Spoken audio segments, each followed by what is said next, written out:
Hello, listeners. Welcome to Banter Flicks. You're joined by myself, Wishmamma, for this month's episode of Movie Screen to Cosplay Scene. I say it every time. We're working on the name. We'll come up with something. The one I came up with last month was dismissed because it was a bit too crude. You know, nobody wants like a name that sounds like cum at the end of the day. But, less said about that, the better. So, for today's little episode, I am joined by two magnificently sexy male members of the male species. Oh. For those of you listening and can't see this, I recommend getting onto Facebook or like YouTube whenever it's released and have a little a little ogle. I mean, just say hi to the boys on Instagram. We'll have their links attached. But for now, I am joined by Kiefer, aka Multiple Jacks, and Steve, aka Knightley Costumes or Bluestone. You can clarify Creations. Creations, Knightley Kreations. So There all we the go. links will be on there and I'll get it right. But for now, welcome boys. Hello. Hi. Yes, they're very Hello, excited. Steve's just taking a drink. Sorry, I was Okay. mid-drink when I was going to say hello. Yeah, we're mid-drink. We'll go with that there. You just got bored Yep. already. He's bored already. So, first of all, hello, Kiefer. Tell us a bit about yourself. Say hello to the world of Banterflix. Hi, world. So for me, I'm massive nerd. 30. Shit, yeah, I turned 30 last year. Oh, it's fucking gross. Baby, you're a baby. I'm the baby of this podcast, though, aren't I? I'm the youngest in here. Shut up. This is one of the Shut up. only places I've been the youngest. Cool, I'm going to lord that over both of you. So I'm the youngest in this group. So I'm 30, just the small age of 30. And yeah. Hey, we should drink every time he drops his age. I was just about to say You guys- that because all I've heard so far is Kiefer 30, fuck. 30. You guys haven't brought enough drink to have a drink every time I'm going Yes. to bring that up. But Pop quiz at the end, guys. How old is Kiefer? So yeah, tell you about yourself and your non-age of 30. okay, so I'm a really young nerd. I've been doing, nerdy shit forever. I think I've been mainly into like games and films and stuff since like a very early age. I was one of those people that had like the type of dad that shows you the likes of Jaws at about 4. You're like, yay, someone's getting eaten and stuff like that. Bravo. I was watching stuff like Aliens and things by the ages like 5 and 6. So I've kind of always been into I don't know, like, don't get me wrong, I've always loved things like Disney and stuff, but I've really loved the idea of really well constructed sci-fi films and stuff since I was little. And then I'm the youngest of 5 as well, so having brothers and sisters that some of them are younger than you guys as well, by the way. That We're going to kick him out of this in a minute.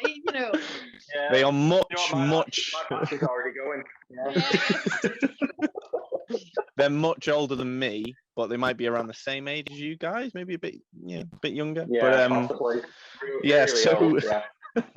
so they've had like a massive influence on me. I've had 5. I'm the youngest of 5, so and each of us are all very different in our own ways, all into our own different stuff. And I've kind of had the influence of each of them like trickled down to me. So I've kind of had the best of all different areas of it. So for me, I've always been interested in all different types of games, films from all backgrounds and whatnot. But I think I am still treated as like the baby of the family, even though I'm the tallest now. Yeah, But we know you're 30. You're 30, right? Yeah. Okay, enough about Kiefer. Right? I know. Shush Stop you and your flipping- going on about Shut it, up. Jesus. Right.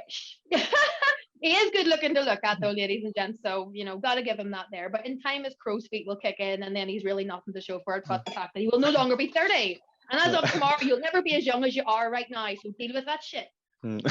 Anyway, so on to now the fabulous Stay in the corner here with his amazing armor selection behind him, which you guys look are. at them two. If you're listening, you cannot see it, but it is spectacular. If you're watching, behold the amazingness.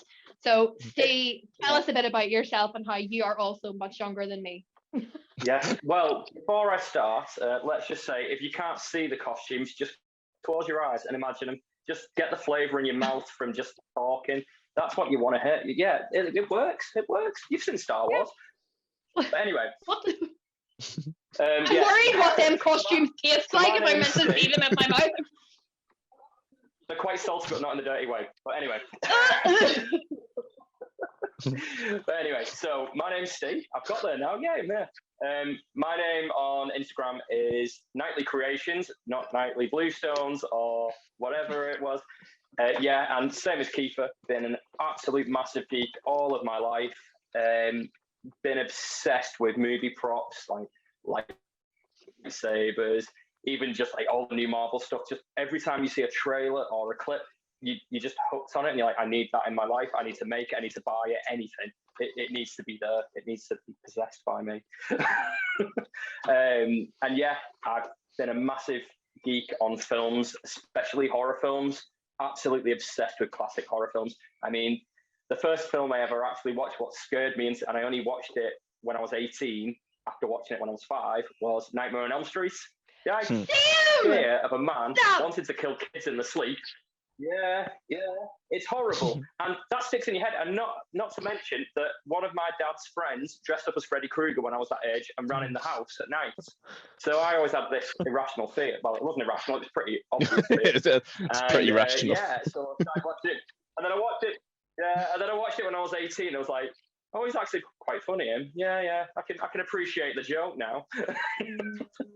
So yeah, definitely a massive film buff. Not so much on the games. I used to play a lot of Grand Theft Auto and everything, and Gears of War, and then obviously life changes, and jobs, kids, house. Don't have the time anymore. But yeah, I spend most of the time crafting. That's a good thing, though. I enjoy it. That's it's not stressful at all. I have to say, so we all enjoy our horror films, like we should definitely get together in October and discuss a good horror film, maybe Nightmare on Elm Street. Well, I would enjoy that. I've seen the HorrorCon guest list, and I am absolutely blown away. I mean, Tim Curry's there. That is the epitome. Oh my God, I've seen it, and I was like, Emma, look at this. She was driving. I was like, I don't care. Look. Kill us all! Look, it's Tim Curry. Yeah, I know. Oh my God. Tim Curry. The original Pennywise, I'm more excited for him just because I do Magenta out of Rocky Horror. So That's more why I'm excited. I mean, yeah, exactly. His voice is so amazing. I think if I seen him and he just said hello, I'd be like, oh. Well, I'm really hoping to get a massive time warp done for the cosplay. I want the cosplay. The Catwoman, everyone's in the catwalk, and I want everybody to do it. I done it last year anyway, just for the crack of it when I was dressed in Magenta, but sci-fi, but this time it'll be a full-on Rocky Horror. Maybe get Meatloaf up on the stage. Yes. The thing is, with Rocky, have you ever actually seen anybody dress as Rocky in the little tight gold undies? Kiefer, cosplay for you. That's what I was thinking. Just get a bit, shave the beard, colour the hair blonde, you're done. Yeah. Well, it's funny you should bring up those skin tight gold undies, because here's some I made. Oh God, he's become Bob Ross. No, really excited for the convention. Ta-da! Ladies and gentlemen, if you're not watching, Kiefer has just gone to get changed into some gold briefs, so he'll post a picture later on Instagram, maybe and scare us all.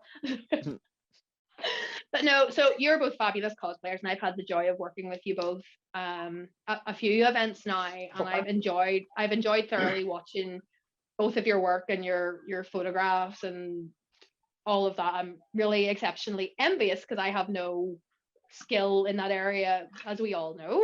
You're saying this though, Gabrielle. You're saying this, but some of the things you've done are incredible. I mean, the witch from Witches, when you did that, I shit my pants. That was awesome. Absolutely amazing. I can be the character, but I haven't got the crafting skills of you guys. I can't. No. That's part of it. Can't do it. I can be a character, but that's it.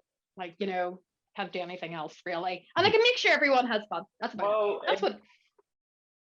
Well, in all fairness, you don't say when you see an actor on cinema or whatever, you don't go, oh God, they're not a crafter, but they're incredible actors. That's you. You're an incredible actor. So, take the compliments and shut up. I'll take the compliment. Thank you very much. That's me, Joe. As you can tell, I don't take compliments. I don't like them. I don't like them at all. They scare me. It's like, what's wrong? Who are you talking to? What the sorry, we're allowed to curse. We're allowed to curse. It's fine. I just keep forgetting. I'm trying not to, ladies and gentlemen, and all you listeners. I'm trying not to. I sound like a sailor, but sure. So that is the boy. Yeah. Right. But yeah, so that's the boys introduced, and how we're actually going to be discussing a bit of cosplay fun, and then we're going to get into two of the most mega Marvel movies that have been released in the last decade: Endgame, Infinity War, and Endgame, and how I'm a DC. I prefer DC more than Marvel. That's just me, but I can totally appreciate Marvel in all its glory. It's just beyond exceptional. So that's how this podcast is gonna go. But for now, we will get into the first key question of Kiefer, how did you get into cosplay? So that's a good question, actually. I mean, I've always collected random little figures and props and things, stuff like that, but I've always preferred the kind where I started at first to collect things like Gears of War figures, but they're like 7 inches tall, whatever, little stuff like that. But then they started to release the full size guns, like they're 1-to-1 size. So things like that, for me, it's like, it's cool because not only are you having a little piece of the game or whatever, it's properly bringing it into the real world. Like, that's how big it would be, that's how weighty it'd feel, whatever. But this is like 2009 or something, like really way before Comic-Cons were a thing, cosplaying was a thing. So for myself, I was never really so much into cosplaying or knew what it was. I just kind of enjoyed, overly nerding out, but I grew up with friends that played on games and watched films, but they were never that you know what I mean? They would never wear the costumes, go that far into it, or be that bothered. But I don't know, for me, I was always kind of like, surely there's got to be some other nerds around that like the same sort of things, like it that much. But that there was just no talk of it, nothing to do with anything like that. Then one of my favorite characters from anything growing up was Jack Sparrow. And I always loved him since I was little. Went to the cinema every time. It was like a religious thing towards my birthday. Every time the films would come out, my sister would take me to go see them. And it got to a point where I remember I had no idea what the hell I wanted to do with my life or where to go with anything. And I used to work on... Drink rum was sort of what came into your mind. Exactly. So I started to work on things like impressions and stuff. I always loved doing impressions and joking around, but Jack Sparrow was one of those ones I started to work on quite a lot because I loved the character, really wanted to nail it. And I, again, knew nothing to do with cosplaying or Comic-Cons or anything like that, but I wanted to be specifically a Jack Sparrow impersonator. That was all I wanted to be. So I started to get the costume together piece by piece after a while. And then when I kind of got it all, I thought, okay, I want to try it out, see if it worked anywhere. Where do you go dressed as a pirate and you're not going to look like a dickhead? So I thought, okay, there's a Comic-Con on in Wales, I think it was, or somewhere. I can't remember the first one. But yeah, I thought, I'll put it on, try it out there, see how it goes. And it actually went horrendously bad. Like, the costume was fine. I loved it. I loved wearing it. I felt like it was amazing. And there was another guy there dressed as Jack Sparrow. And for me, I was like, oh, this is amazing. Someone else. And they had loads of bits that were all weathered and things. They'd done it 1,000 times better. I was like amazed that someone else loved the character enough to do it the same, if not 1,000 times better. But when I went over to him and was like trying to do like a bit of a riff with them, with like oh look, we're both dressed as Jack Sparrow, they almost seen their arse as if like, as if like that classic old joke of, we've both turned up in the same dress, one of us is going to have to go and change. Exactly. And it completely knocked my confidence for it. But then as shit as that person was and the way they were acting about it, what I took away from it in a bad way was that I realized, well, I'm not doing it for me, otherwise that wouldn't have bothered me. I'd have just wiped that off and wouldn't have give a shit. But it did bother me, and I felt like, right, okay, so I was like, I want to do a costume that no one else has done, that I haven't seen. I want it to be better and this and that. So I started to do my Mad Max costume because I'd not seen it being done with the jacket and everything else, and I loved it, and I put my heart and soul into making it. But I had loads of help from my brother with that, of all the different pieces. But again, I made it out of like I think if I'd have wore that the day I did and someone else was wearing a Mad Max costume, I'd have probably died inside again. But Yeah. I don't know, like I got into it on that sort of bad side of cosplay. A few people recognized the costume. It was at Chester Comic Con the first time they'd ever done one. And I joined the cosplay competition. I thought that's just what do you do if you've turned up in a costume, you have to. And I won it, and I was amazed. I thought, oh my God, this is amazing. This is the best thing ever. And thank you very much. I've got my little trophy actually. Oh, oh. For those of you who cannot see it, as small as it's Conveniently it's a ready little and mini waiting. Oscar. They will definitely see it. There you go. Check that shit out. Yeah. Ooh. Made out of, this isn't any old bullshit. This Wow. is made out of real solid plastic, I will have you know. So I ended up winning that, and I felt great with it and whatnot. But then I kind of thought, right, what do I do now? Do I start making up what else is popular? And I started to go down that road with it, and then I lost enthusiasm for making the costumes because I wasn't making characters I liked. It was more a case of I'm making ones that are currently popular, the ones that are going to get the most attention and all this. And I felt like I went down a bit of a bad path with it. But then, as soon as I started to reel it back and really go into the characters I liked, or the ones I resonated with a lot more, that's when I started to enjoy it. And then cosplaying for me since then, I think the first couple of times I did it in a costume I felt comfortable in, and it wasn't about attention or anything. It was just purely about expressing your love for that character again. And someone else sees you and they love that game or that film or whatever, and then they come over to you and start chatting to you about it, and it's someone you've never met before. That was when I was like, this is what Comic Cons and cosplaying is for me. This is what I like about it, and it really got me back into. See, that's what it should be about. It should be about exactly love of the character, and it's there. Yes, there's people who are there for the ego, and that's whatever up to them to do that. But with someone with an ego, will always come down with a bang at some point. But if you're doing it because you love a character, you can't go wrong. Well, that's the thing, because at the end of the day, it's like, some people worry about how good their costume is, but the problem is when you do that, no matter what you do in the world now, there's always someone that can do it better than what you can. If you can make the most amazing thing out of foam, well, if someone can 3D print it and this and that or whatever, it'll look cleaner, it looks smoother or whatever, or it doesn't matter what you do, there's always someone that will look better. So it's like, is that always going to knock you back? Or do you get to a point where it's like, it's not about whose is better, it's I like this character enough to make an effort to make the costume. Doesn't matter how shit or not as good in the elite world that it should be or whatever, or anything like that. It's like, no, if I'm just wearing a t-shirt that's got their name on it or something, it's like, it just shows I'm arsed about it. If you see someone in a full costume of it, you're like, they obviously like that game. I love that game. They're going to be really into it if I start talking to them. Yeah, and exactly. It goes from there, and that's what it became for me after that point. I thought that it's worth more.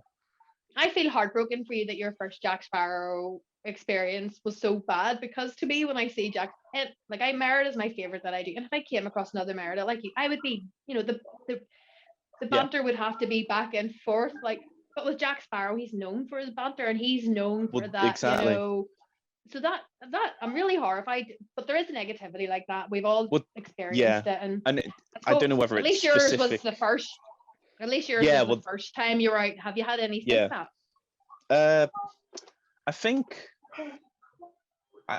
that's a good question. Actually, I don't know whether I have had it again, but it's more because my outlook on it is different. I haven't dwelled on it, or if someone's coming across like that very early on, you tend to try and avoid them, or what I mean, you stay away from that sort of thing. But I think at first, because I was very insecure myself and I wasn't doing great. I mean, you are young after all. I'm so young, it's unreal. So I'm so impressionable even still now at the young age of 30. Sorry, guys. That's how young I am. You're no longer the youngest. For those of you who cannot see this fabulous podcast, we have been joined by a tiddly toddler, little bitty Ollie, baby Knightley Kreations. Wave hello, Ollie. Hello. So Kiefer is now no longer the youngest in the chat. Hi, gorgeous. Hi. Oh, he's devastated now. Aww. Is it bedtime? Is it bedtime? Past my Yeah, I bedtime. think it is. He's I'm gonna go go and to get bed his in a shower minute. now. So You're gonna go get in the shower? I'm gonna go and take him Preferably- downstairs, and then I'll come back up. No worries. God, No worries, because I'm so hot. it's all right. You're hot. Keeper's young. I'm just menopausal. It's fine. Apparently, you know, withered old lady here. You know, right? Deadly Go you sort the combination. Yeah, go I'll you take sort him the wee one, downstairs. and we will. Keeper and I will continue to chat. I'll be back up in 30 seconds. 30 We'll count seconds. you. 1 minute. 2. See, I'll be 30 seconds. 1 minute.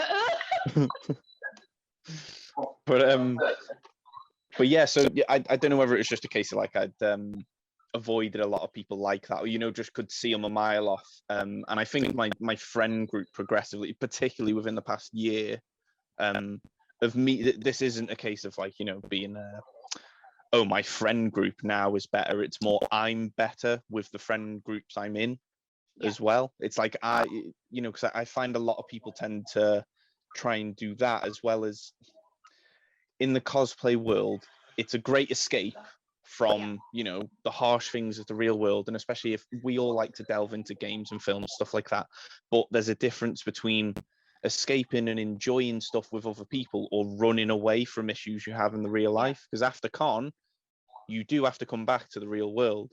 And the problem is, if you haven't sorted anything, it's when people have con blues or holiday blues, it's like, yeah, because you have to come back to your real life. It is a thing. So, but if you make real friends, even when con's over, they're still there. You still have that same connection with people. And, if you've got a proper bond of people and you're being the same with them, I think that's where it's changed the most for me. And that's all literally been within like the past 2 years, I'd say. And that to me has been the best part about it. I mean, I've been doing, I think it was 2016 I first made Mad Max. I think it was 2016 or 17. So that's what, like 4 or 5 years now.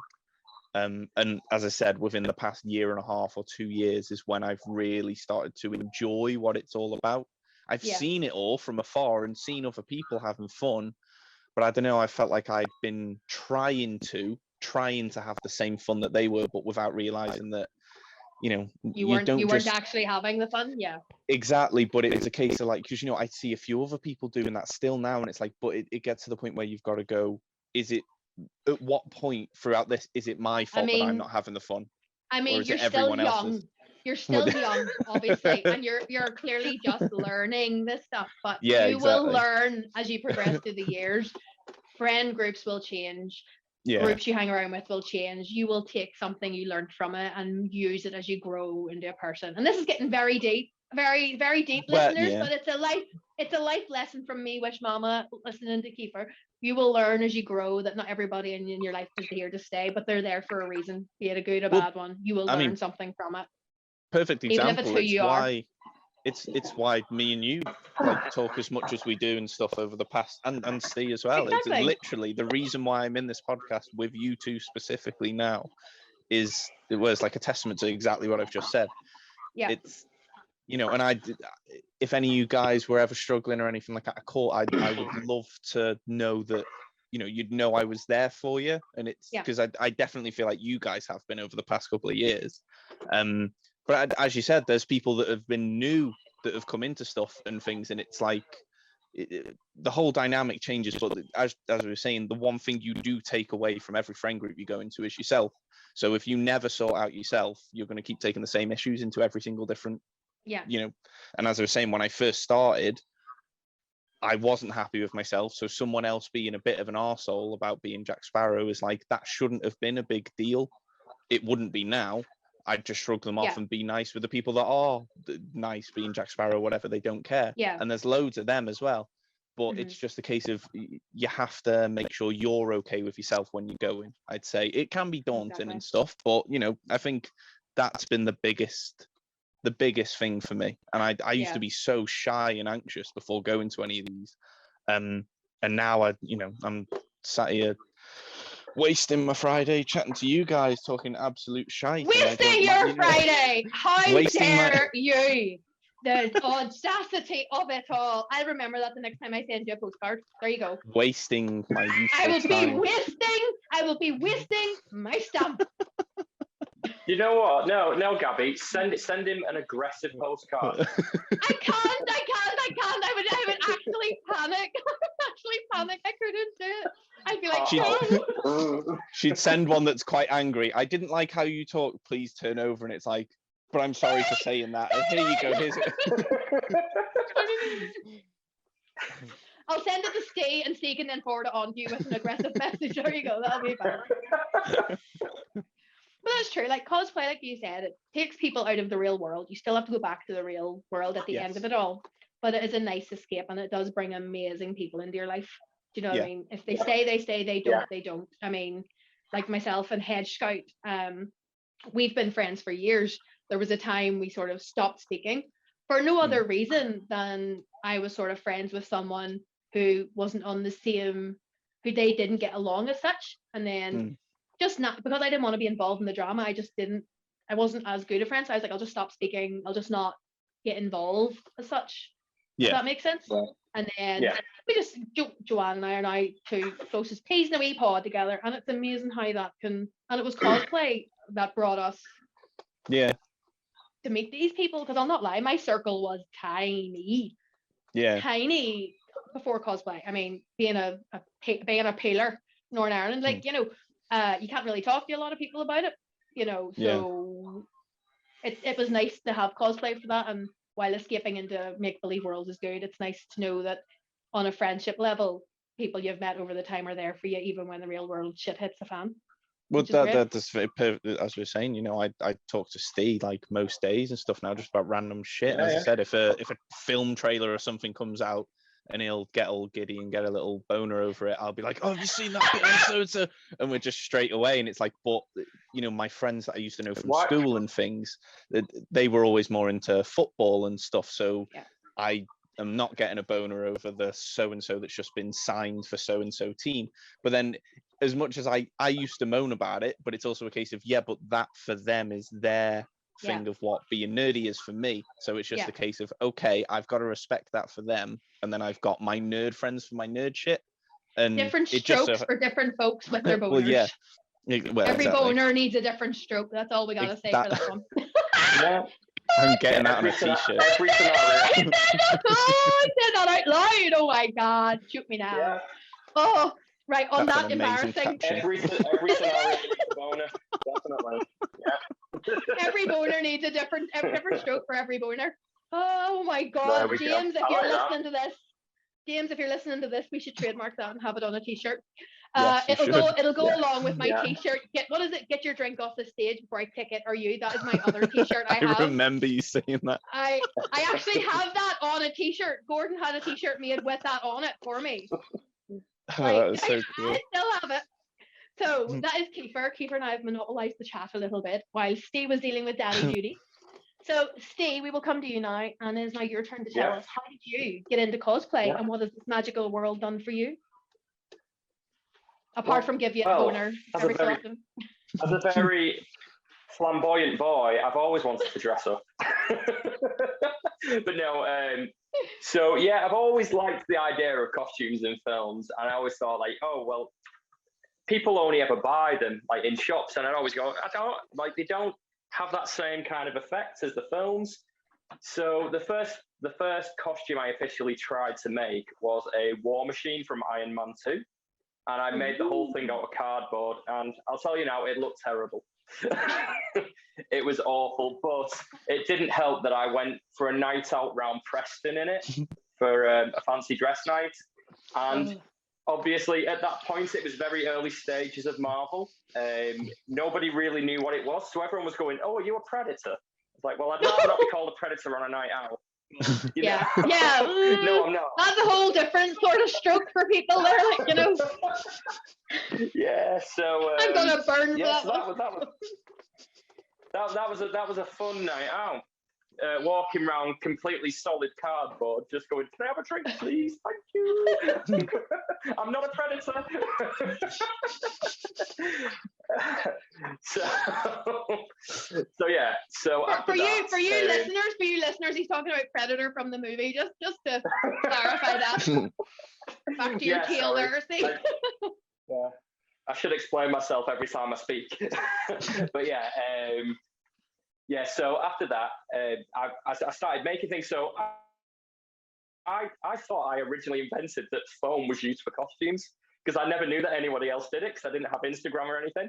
And I made a Iron Man arm, and I thought, this is like incredible. How have I only come up with this? I'm going to post this so everyone knows about it.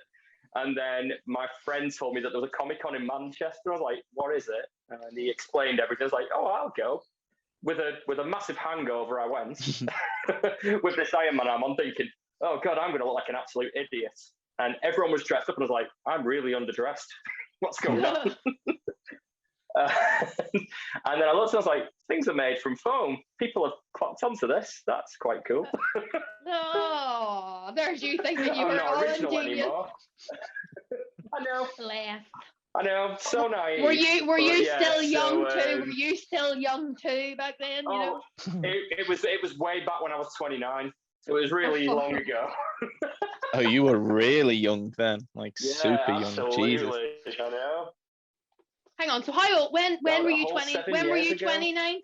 7 years. I was. Hang on a minute. 31 and a half. Are you just trying to make yourself feel worse now? Yeah. No, I was trying to. I do not. I am 40 years old next year. I am having a bloody party, which you both are invited to. I am happy as Larry to turn 40 next year. So. I'm not really. Anyway, so back when you were a baby. Yeah. I don't drink. I don't even drink. For Jesus' sake. Me neither. I'm drinking rhubarb water. That's how healthy I am at the minute. How very millennial of you. Having the water. I know, right? God, I sleep in a cauliflower. That's how millennial I am. But yeah, so when you caught on, people had foam.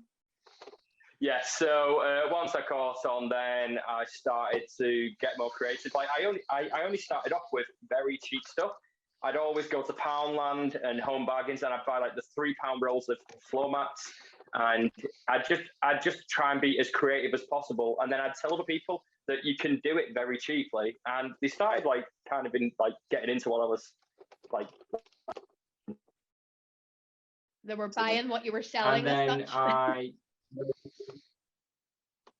and then I noticed there was a site called Polyprops, who I work with now, and they were absolutely incredible. So I started using their stuff. It started off with a cheap stuff. It was just a basic craft foam, and then it moved to the high intensity foam. So it was CF100, CF65, and I really started investing into my builds and time.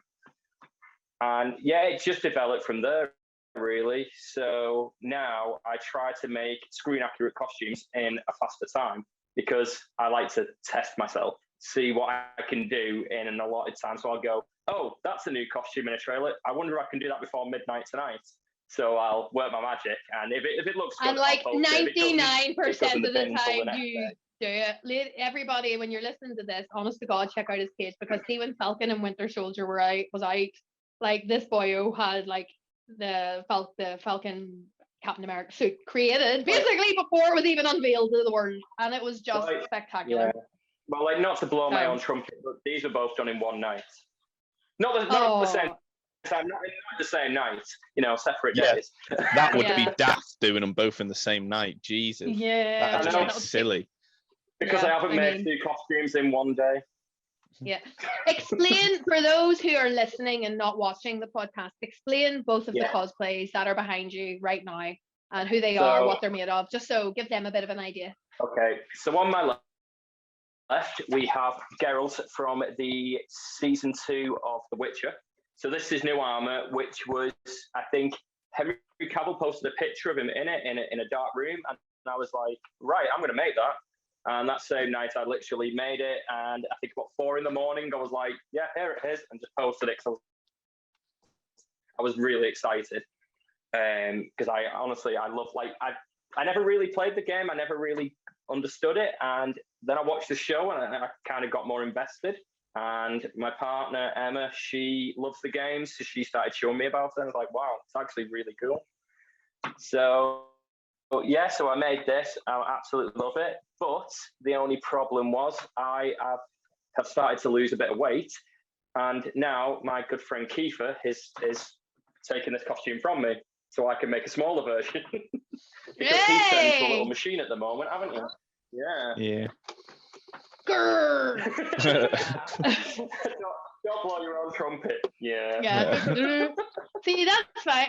Like, I don't know. I'm the same. I've lost, I think, from February 23 pounds somehow. Amazing. Well done. To stop eating chocolate. Haven't tried to do it. It's just great. It's one of the best things. I cut out sweets and sugary drinks, and it makes a massive difference. It's incredible. Yeah, I didn't intentionally stop it. Just one day, the smell of it made me want the yak. I mean, I can't.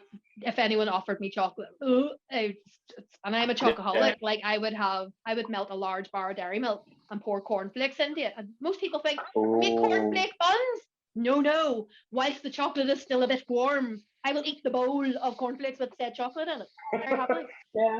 Very And happily. who needs a spoon? Who needs a spoon when you can use your fingers? You know. Fuck, spoon cutlery. That's for civilized folk, not That's us the way it weird is. people. And now anyway. your other cosplay, which is My other Aurora, will costume. be dying saying that.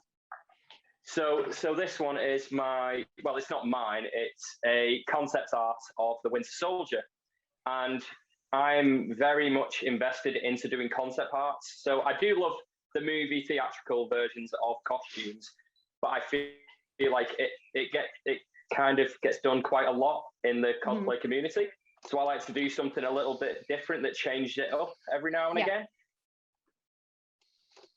So this, I absolutely fell in love with. So this is if the Winter Soldier became Captain America. So this is his version of the suit. And I was just like obsessed with it. And I kept looking at it going, I'm going to make it. And then one day I just said, yeah, that's it. I'm actually going to make it. And I spent the whole night doing it. And it turned out this way. And I was really, really proud of myself. Like usually I'm very, very judgmental of my own work. Yeah, I'm very judgmental. I always find problems and I'm always like, no, this isn't right. I don't like it anymore. But these two are kind of the ones that when they were finished, I was like, I don't need to do anything, that they come out how I wanted them to. So see, I still want you to create something. Yeah. I still want you to create something for me, and now I've lost the weight. But as long as you take payment plans just to promote yourself. I do actually, yeah. I do take payment plans. Who would I suit as a character that does armor? Oh, would that best you? You could do Lady. No, you could do Lady Sif from Thor. She's a pretty cool one. Let's think of a good one. You know what? You could actually do because of your Instagram name. You could actually do Wonder Woman's mum. You know, Hippolyta with the armor. As Joanne calls her, Queen Hip replacement, because Joanne does her, and I wouldn't even contest for that there, because Joanne just does it. Like I'm 5'1", I'm like a freaking hobbit size one. I would be like the mini one that we'd wheel out, like the figurine you'd take home for the day. So I would not do that. No, maybe not. No, good suggestion, but yeah, maybe not. Maybe have the height. Is there anything that you've always like had a look at and gone, oh, that's quite interesting? What? I am a fickle fecker. I am so fickle. I am so easily turned by something that ooh, it's so pretty, and then I get very conscious about it, because you have seen my She-Ra and I love it. But my very first She-Ra Gordon made for me, I loved, and someone basically called me too fat to do it, and I wasn't even big. Like I wasn't even that big. But it really made me so conscious of myself when I wear any cosplay now, and it's still like, we all know that's something that happens in the community. It's shit, but it's hard that people think that they have the right to tell somebody that. It's absolutely disgusting. I mean, we're in a society now where things are a lot more lenient. People are more open about anything. Like, so if someone was big, if someone was skinny, if they wanted to be asexual, they wanted to be gay, they wanted to be straight, anything, why do people still think it's okay to go, you're fat for that? I think it's absolutely disgusting. I mean, I mean, even I have complexes. So if I've ever dressed as Thor, I've not gone to a Comic-Con because I felt like my arms weren't big enough for the costume. And it leaves people with a complex because you think people judge you all the time. And it really grinds my gears with that. It's horrible. I hate any form of bullying. It's disgusting, and it needs to stop. Because people. That's one thing. Who gives these the entitlement to judge somebody like that? Exactly. Nobody has that right. Yeah, I think that's one thing we're all in agreement on, and even the conversations flowed about. You'll always get negative people in it, but as long as you surround yourself with positive people, you know, who build you up and make you know you're doing it for you, no one else, and it doesn't matter at the end of the day. So I'll have a think.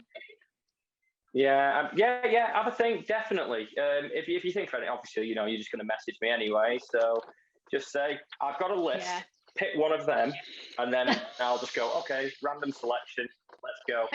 I'll do a post on my page. Who do you think with an armor I would suit? Suggestions on a postcard, please. Ding. You know what you should do? One what I've done in the past on my old page was I would pick so many costumes and I'd do a comparison, like 2 costumes at a time, and do a poll on who prefers which side. And then I'd do another one with another 2 characters, and then you'd pick all the winners and then crunch them down to the last 2. That's something you could look at doing. I think it'd be quite interesting. I like that idea. Yeah. So, thinking of future costumes, what are you both currently working on, if anything, at the moment? So for me, Kiefer, do you want to go first? Go on then. So with mine at the moment, I've just been working on this one here, which my friend Anthony. Let me show you 1 second. So I'm a massive Gears of War fan. That's like been my #1 thing of all time since the first one came out in 2006. But it's one of those, you know, when everyone has a dream cosplay that they're like, that's the thing I'd want to have. I just don't think I'd ever be able to make it. Yeah, it's when the first game came out. Yeah, no, it was the year before I was born. Yeah. That's when puberty hit. That's when puberty hit him. Yeah, I was an embryo in 2006. So I was pregnant with my second child in 2006. All right, we get it. You're old, you're young. Deal with it. Right. So with this one, Anthony made the base of everything for me. It's like a mixture of like foam and 3D print and whatnot. If you can see it on there. And then basically I wanted to, because of my height is awkward as fuck because I'm 6'2", so it's a ball ache trying to get into certain costumes and stuff. And yeah, so I added loads of stuff to the back, made it sit loads better, then re-sprayed it and whatnot the other week. So yeah, so having that one is what I've been working on lately. It's like that's that costume that I've been wanting to have since I first ever started this. It's one of those that I've never done because I've been too scared to give it a go. But it was one of them. If I ever can only ever have one costume, it needs to be Marcus's from Gears. And then after that, my first, right, bear with, I'm going to try and grab it and bring it over.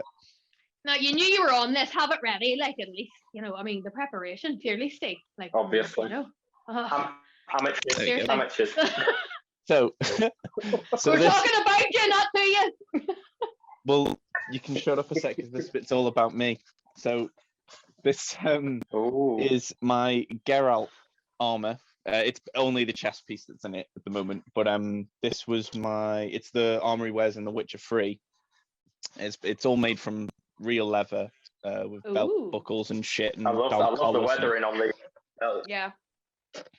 And yeah, so I was working on this for ages. This one I started in lockdown, just as soon as lockdown happened, and it was the first time I'd ever given. Lockdown 1, 2, 3, 7. Which one are we talking here? It was season 1 when lockdown was, season 1. You know, less predictable and a bit more interesting. I feel like it. I don't know. They carried it on too long, but it went a bit downhill after season 1. But but yeah, with Geralt, as soon as I made that, I thought, right, okay, if I can make a full Geralt armor with real chainmail and everything, why can't I do other stuff as well? So the one I started to take on not too long ago was, I don't know why I'm looking around. It's not over there, but it's You're trying to show off your side.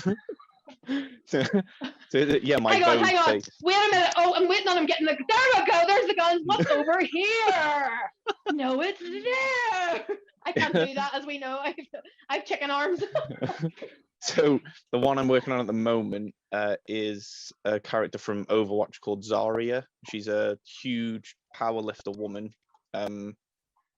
She's got a dead cool costume, a certain armor and stuff, but it'll be the first female character I'll do, but I'm not doing like a male version of it. I'm doing her as a female. Oh, very good. So I'm trying to. No, the beard will be gone. I will look like. I know I look about like 10. You will look Yeah, like exactly. Yeah, exactly. How young I am and look now, honestly, I will look minus 30 when I shave the beard off. But yeah, I'm hoping to do that one more towards the end of the year. But that's the one I'm working on at the moment, at least. Which I actually need Steve's help on how to make the majority of it. So I'm going to sit here and say, oh yeah, well I'm working on this. But what's actually going to happen is I'll come up to Steve and then I'll be like, so Steve made this, and that's how that's going to go. And Steve's going, I'm not home that day. But yeah, so my one from Overwatch, I've got a couple of other things at the moment that rather than taking on anything new, I'm trying to just fix my old stuff. Because I've been pretty bad for like, how you were saying before, you see a new costume and you're like, oh, I want to do that. And I, unlike Steve, who can just say, oh, I want to do that and have it done in the next 3 hours, it'll take me the whole year to piss about with it and not get anywhere. So I've got about 5 or 6 unfinished costumes, or ones that are being held together by, good hopes and wishful thinking at the moment, that I need to actually fix properly so I can wear them to a con.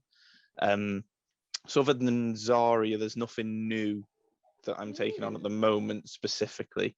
Yes. Sounds good. By the end of tomorrow, it'll be a completely different story, because Zarya was the last one I was working on, and since then I've had, I'm getting this new Geralt armor, obviously off Steve. I've got a Spider-Man costume. I've put together Joker, and then Soldier from Overwatch as well, and there's a few others, and it's like that was after I did the last costume that I was like, right, no more costumes now, and I've had about 5 more since then. So Steve, apart from making Kiefer's new one that he's going to pretend is his, what are you planning to work on for yourself? Yourself, not for anyone else, but for yourself. So it's difficult because I do work on everyone else. I like making everyone else look good. So I always think, oh yeah, they're gonna really appreciate this. But no, so one of my ideas is I actually drew a concept of a Captain Britain I wanted to do, and it's inspired from the original. So it's basically, I went off how Captain America looked in the first Avenger film, but I thought, what would it look like if Captain Britain was in the same World War and he had his version?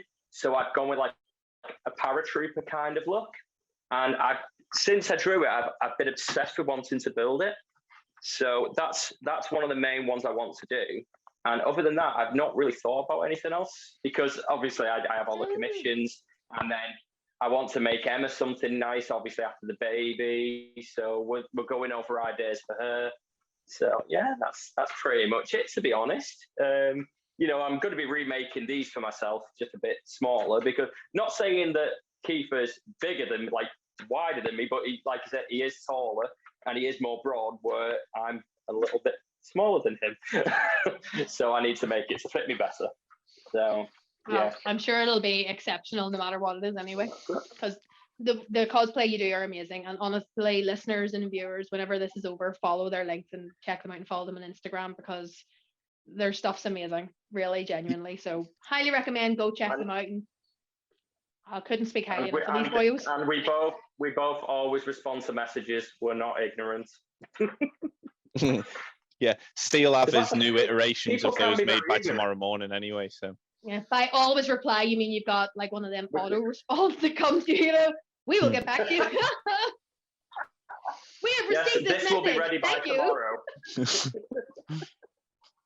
But speaking of, you were talking about Captain America. We obviously need to get talking about a little movie. Oh yeah. Yeah. So, what did you both think of Avengers, Infinity War, and Endgame?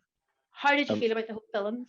Them together? So for me, it was a weird one because I've loved them anyway, all of them, but I'm not one of those that just will undyingly follow something even if it's shit. If it's shit, then it's shit, and I will acknowledge it's shit and I'll step away from it, even if I've been singing its praises forever. And a lot of people hate me for this, but I wasn't a massive fan of Thor Ragnarok. Like I liked bits of it and I liked certain, but I didn't like the way they turned Thor into too much of a comedy character. Like I didn't mind his, how he was, but I felt there were a few parts with, like, for example, Hela, who was a brilliant character, wasn't in it anywhere near as much as she should have been. Should have. And they cut a lot of her bits out so they could have more jokes. And it's like, we've got a lot of jokes. We could have a 50-50, not an 80% jokes, 20% story. So for me, I never got too attached to Thor. I think because when I watched the first two, Thor 1 and The Dark World, I watched them because you needed to, but I didn't watch them in like, he's one of my favorite characters. But then I think as soon as Infinity War happened, the way how they brought his character back, they still had some jokes and stuff for him. They changed him up. He wasn't too, how he used to be in the other ones, quite like a bit too old and medieval sort of acting.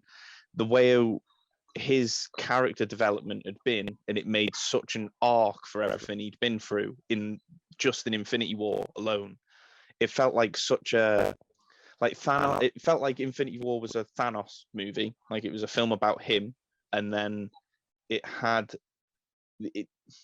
If Thor would have gone for the head and killed him properly, then it'd have been about Thor. I think it'd have been his film, but because it didn't, and the way it ended, which was such a cool way to go about it, I think at the time, the place I was in with myself as well, having like this.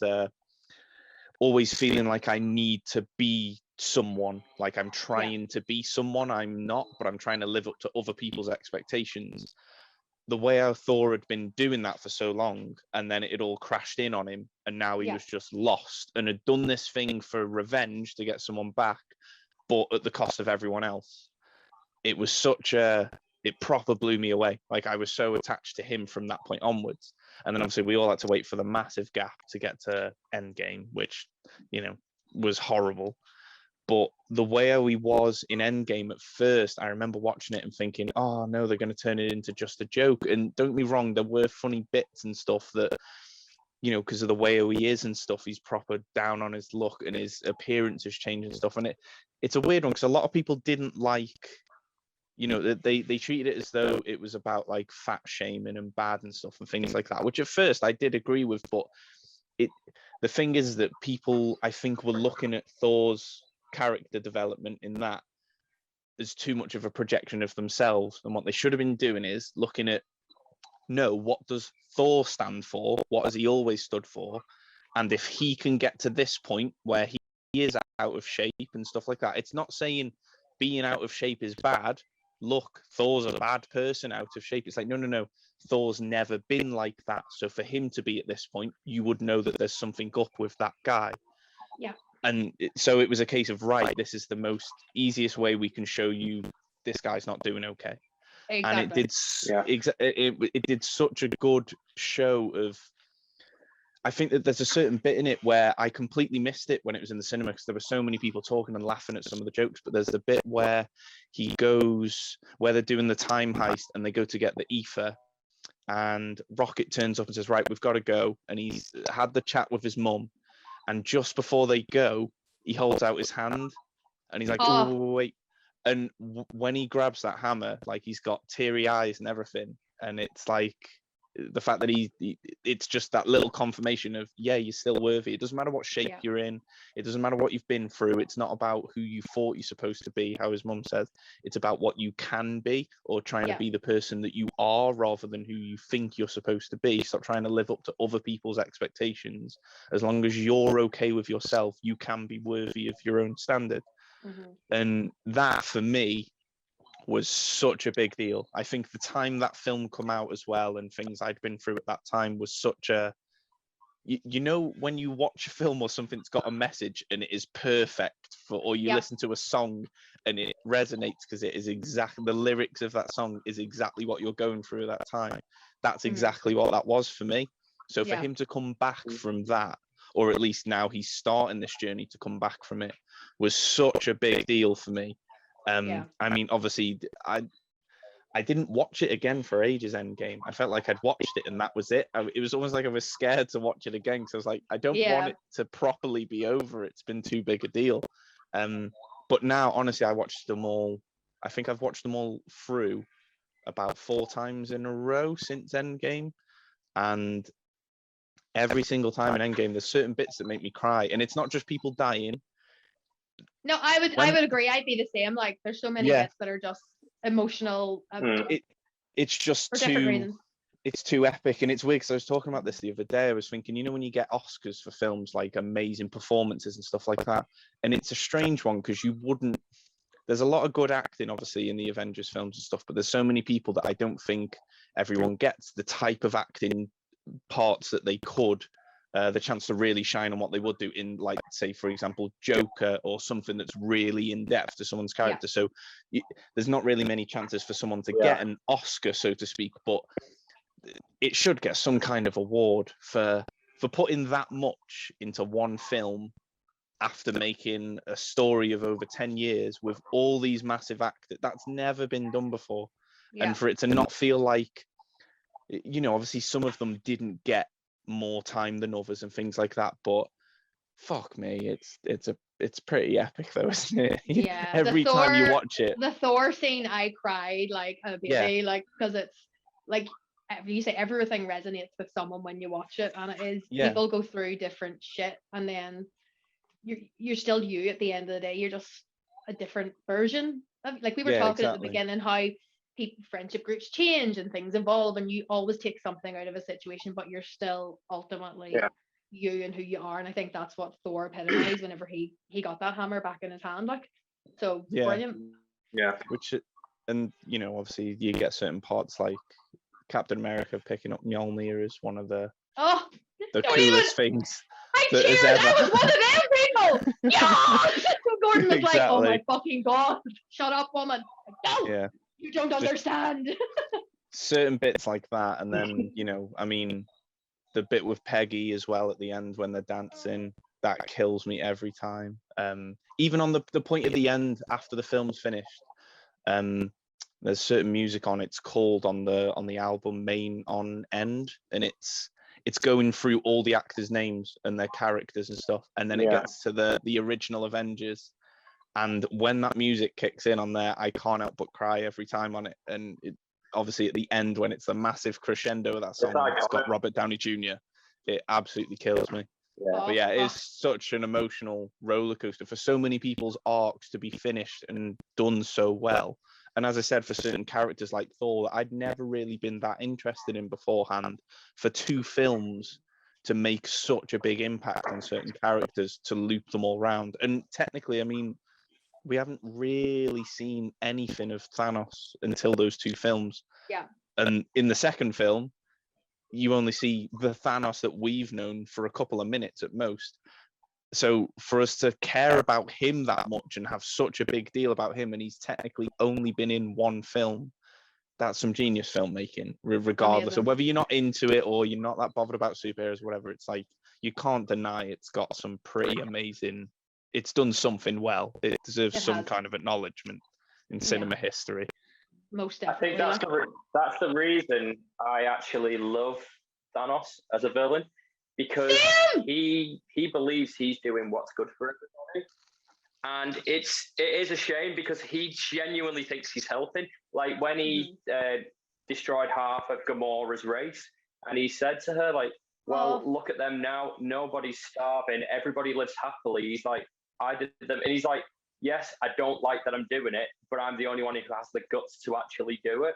Like, this is my destiny. He's like, it happened to my planet. It was destroyed. I don't want to see that happen to everybody else. Yeah. So you can see where he's coming from, but at the same time, it's Well, messed up. But he do you does want to hear genuinely my think do you want to it's hear helpful for the my universe. theory on But that one? if you look, go on. The Oh, first time I COVID. watched it, Gordon, and I spoke to Gordon after it, he was like, you need your head checked like you do. I was like, so Marvel and Stanley just ripped off the Bible. And Gordon was like, what the fuck are you on about? I'm like, well, think about it. You know, God got a bit pissy and he sent the floods and, like, you know, the plagues and shit, the white people out because people were fucking up, and he wanted to start afresh with, like, you know, people a better understanding and gratitude. Thanos technically done the same thing. God sent his only child and sacrificed the only child he had in love. What did Thanos do? R.I.P. Gamora. And I was like, and Gordon was going, you're messed up. I'm like, but think about it. He thinks he's right in what he's doing. He has a bigger picture in mind. He's not really a villain. He's just he's a god in people's eyes that think he's right in doing it. And he's also and Gordon was going, oh, he's never bringing me to the cinema again for any fucking reason.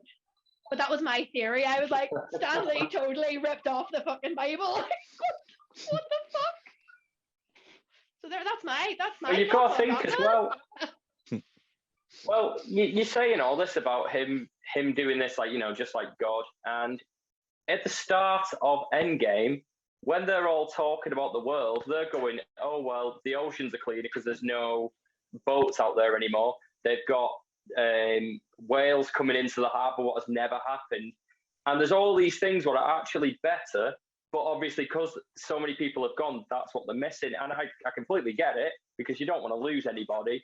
But yeah, the world was technically better, and they're just latching onto the ideal of it has to be back to how it was. And even when everybody comes back, the world isn't the same anymore. Yep. Because you've got the ones who glitched and the ones who didn't, and then it's all this whole different thing. And I just find it quite interesting that the world's become that. And now that that's over, now we're going into a multiverse of everything going completely out. That's the new wave, and I love that. It's a lot darker, it's a lot creepier. There's things what we're not expecting anymore, and I love the direction they're going with it now. I think it's really clever. And yeah, I could go on all day. To be honest, I'm just going to say now. I'll say about it. Was there any? Well, you sort of mentioned something about it, Kiefer, where you said about how in Ragnarok, Hela, a lot of her parts were cut, right? And I've sort of addressed this with a few cosplayers where, even in Wonder Woman, you know, her new unveiled armor was given like 30 seconds, not even, and like George Clooney's back boobs were given more of a reverence, and the females always sort of get a bit sidelined of it. So obviously whenever Endgame came around and there was that scene, that ensemble of like all the female characters, you know, you have Carol Danvers, you have Valkyrie, you have all of them. I cried, yes, but then the problem I sort of had was it felt so like it was forced in there to make a point. What do you think about that? Do you think it was forced, or like it didn't feel organic? What did you think of that moment in this movie? Oh, go on. I'll let you. So with this one, for me, like, I didn't even realize that there's a similar part in Infinity War until someone mentioned it to me, where Proxima Midnight turns up to Scarlet Witch and she says you'll die alone, and then Okoye and Black Widow say she's not alone, and it didn't even cross my mind and I'll explain why, but it didn't even cross my mind that this is a female moment. It was a female moment natural, because they're all badass women characters. We've seen them in about 20 odd films now, and they've been badass constantly. In Endgame, they're all badass. We're still with them. They've all been badass. They've been badass throughout the whole thing. That's never been in question. I understand what they're trying to do with it, but personally, for me, I feel like it ends up coming across as patronizing in a way of, oh, look, these women are cool too. They can have their 20 seconds of fame. I was like, well, I'm not saying it's in they've had their time of fame. Don't give them any more. I'm like, no. We've been enjoying them. I've just watched Scarlet Witch just grip hold of Thanos with some crazy ass powers, and as soon as she turned up, you're like, yes. And it's like, I don't need you to tell me she's cool. I'm aware. I've been watching her for 10 films. It's like, it felt exactly how you're saying, forced. It's like I don't know. You get the side where it feels like it stopped the film to put this message in there. And for me, it's like, well, that's not a message now or a film part. That's, you're forcing. I don't mind people having an agenda. I mean, all media is made from someone's thought process, their artwork, how they see things. So of course it's going to represent what they're saying. However, it didn't feel like they were passionate about that bit. It didn't feel like how it was in Infinity War. It naturally happened. Those characters happened to be there. That's how that went. Fine. And it didn't make me come away from it unnoticing that they're powerful female characters. They are, as I said, we know they are. But this part felt like it had to say, ooh, stop the film a minute. Even though we've got 150 million characters, it just so happens that at this current time, only the female ones, which I'm pretty sure the Wasp was just with the others, and now she turns up there. It's like, why? I get what you're saying, and there's 20 of these that are going to go kick some ass now because they're women. It's like, yeah, but you could also have a couple of men in there as well, and they could help you out. That'd make this fight a bit easier. You don't have to fight it on your own. But it was a case of, if in Infinity War it naturally ends up, well, there is only those four there at that time. So of course, and we get to see them being cool, but it didn't stop the film to do so.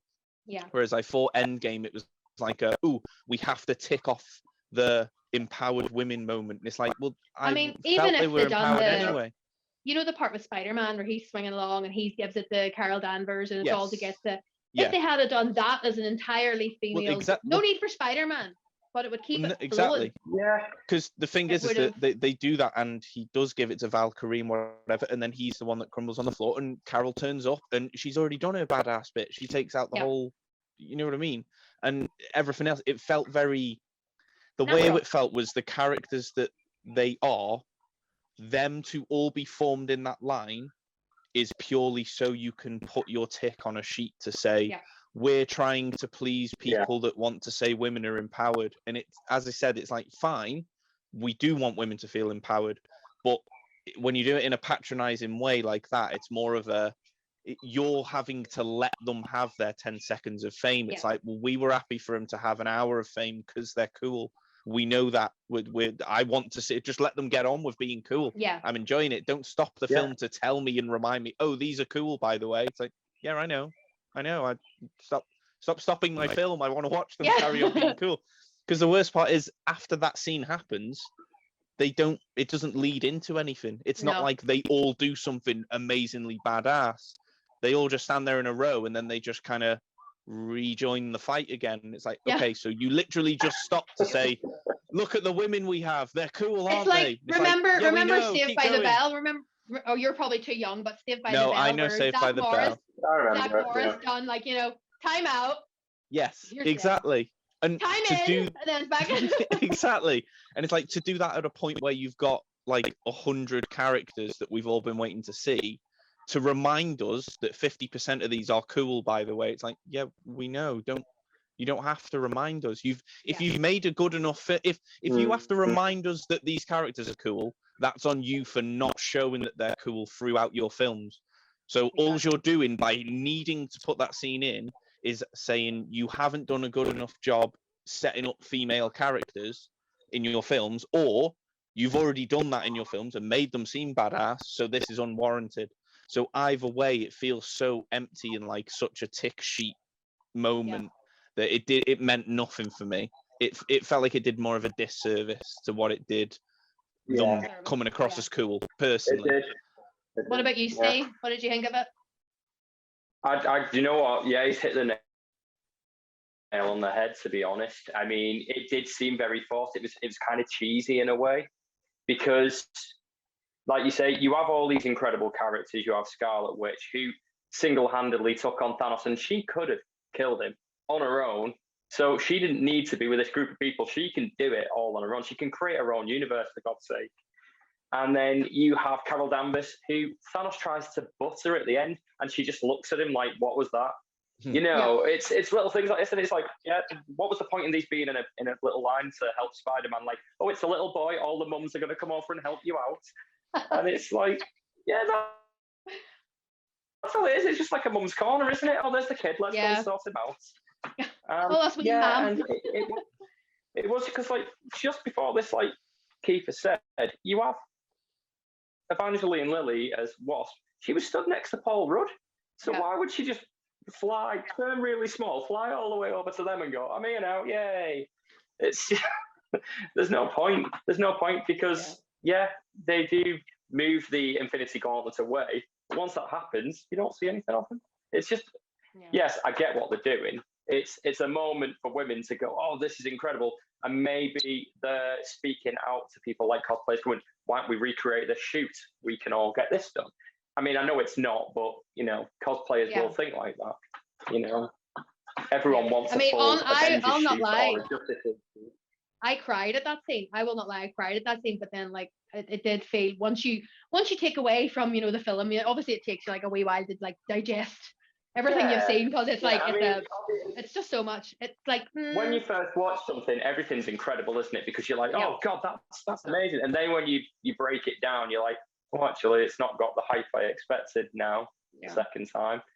But I mean, I wasn't the biggest fan of Endgame, and it's not the film, it's not the character. You know what it is I loved the idea of Thanos the way he was in the first film. Mm-hmm. The idea that he was doing this for the right reasons, and he really believed that. And, you know, he put all the research in. I mean, even knew Tony Stark wasn't researched him. And then in the second one, it was more like he was just, I'm going to kill everyone, I don't care. And it's like, that's not the person everyone sympathized with. Yeah. And that took it away from me. Yeah, I would agree. I mean, I know for anyone who's watching, for anyone who's watching, I am a total Thanos fan. Like, you can't see, but my eye makeup has been done by my darling daughter, and I have all the Infinity Stones, you know.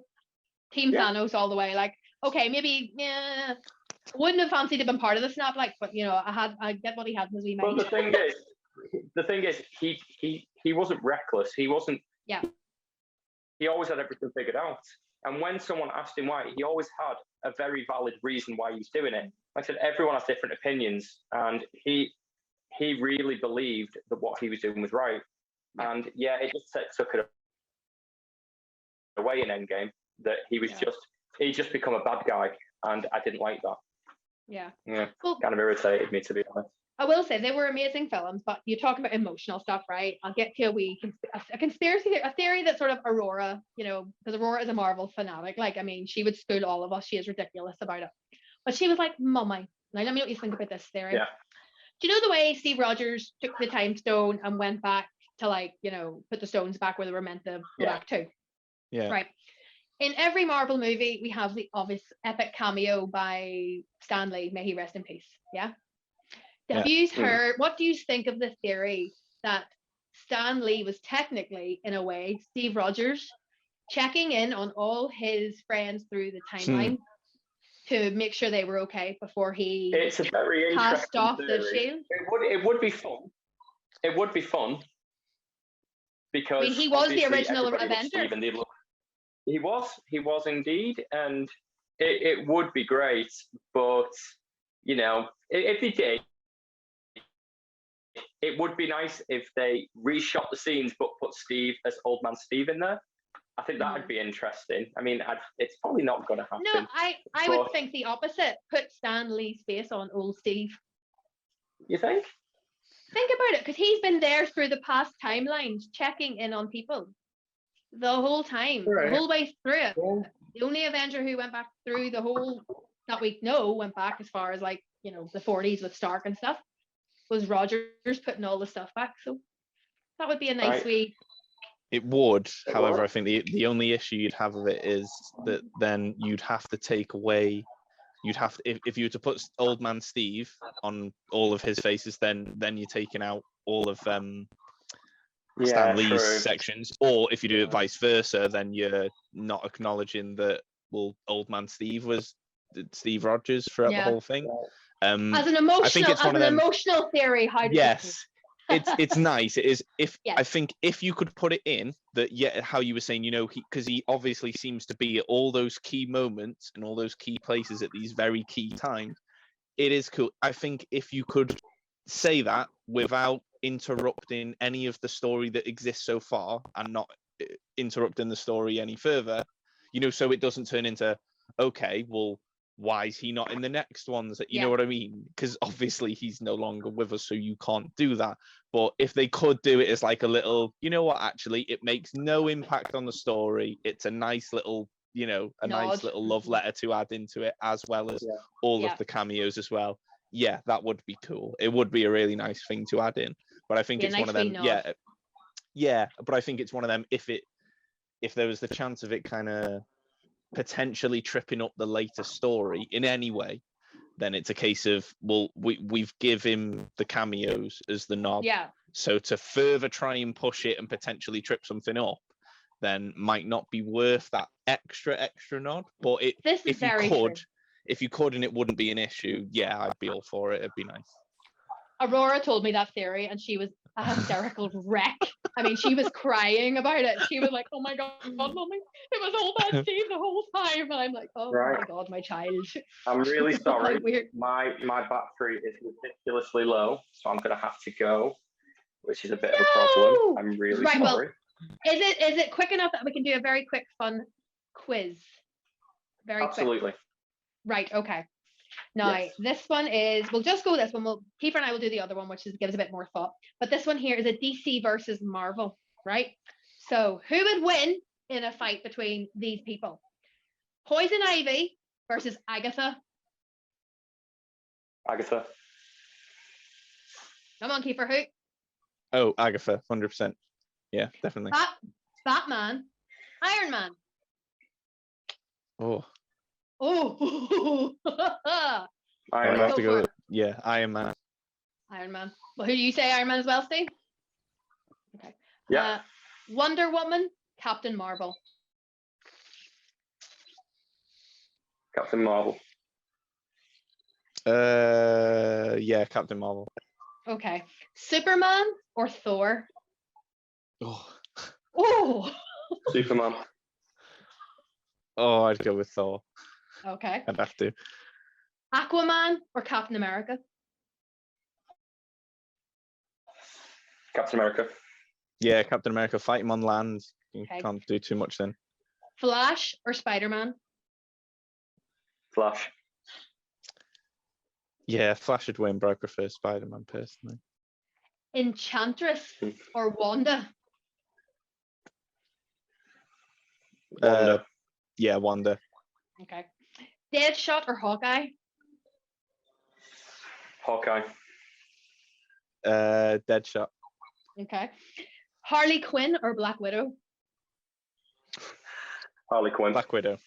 Black Widow. Steppenwolf or Hulk? Hulk. Yeah, Hulk.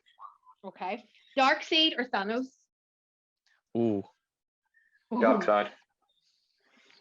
I'd go with Thanos. Okay. Supergirl or Hela? Hela. Oh no, Supergirl. Sorry. I'll go with Hela. Okay. Riddler and the Joker versus Loki. Ooh. Loki.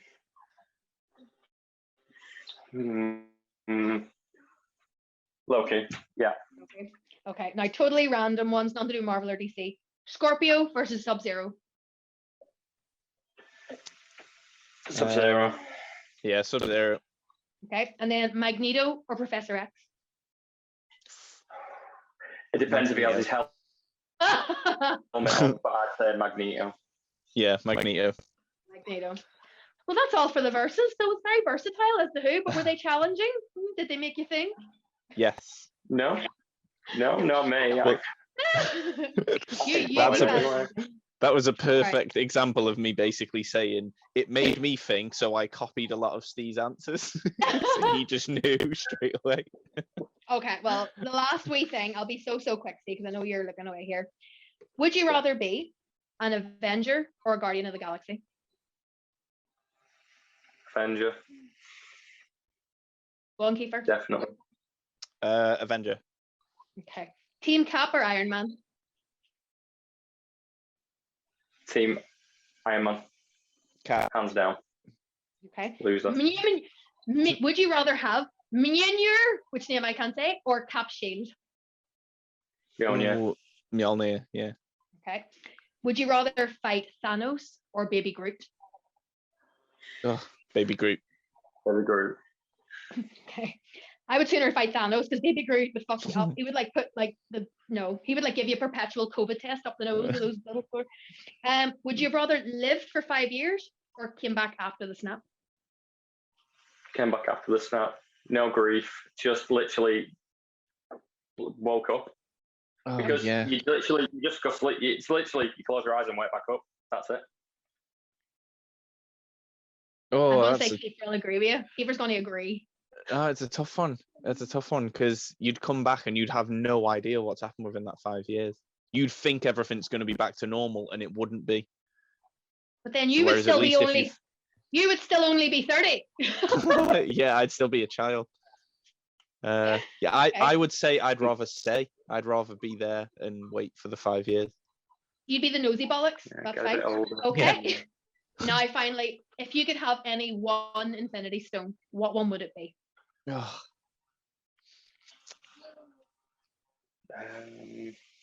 That's a good one. Isn't reality. it? Reality. Okay. Yeah. What about you, Steve?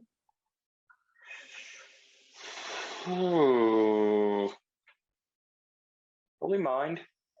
Mine. Mm, See, I would like this. I would like the soul one, just because I'm like I don't know why not a lot of people pick it. yeah. But yes, so that is all. That just had to end on a wee bit of a fun note, make you think on your feet and stuff like that there. But Oh, thank you both yeah. so very much for being part of this podcast. You have both been exceptional. Is there anything you would like to say to You're our very listeners, welcome. future cosplayers? Anything? No? You I go would like first, to Steve. I'd like to say, live your dreams and don't listen to the naysayers. I like that one. What about you, Kiefer? I would say as long as you are genuinely being true to yourself, like not trying to please anyone on social media or anything like that. If social media was dead tomorrow, are you okay with yourself? That's your main thing. If you can do that and Yeah. honestly say that to yourself without needing anyone else involved, then that's what you should be aiming for. Everything else should come second. That got deep, Yeah. and that got deep quick there. So it did. Okay. Well, from everybody at Banterflix, thank you, lads. Thank you, everyone who's listening. I am Wishmamma. I've been joined by these two fabulous male specimens. We will attach their links to the post when it is released. And for now, until next month, I will see you soon. Bye.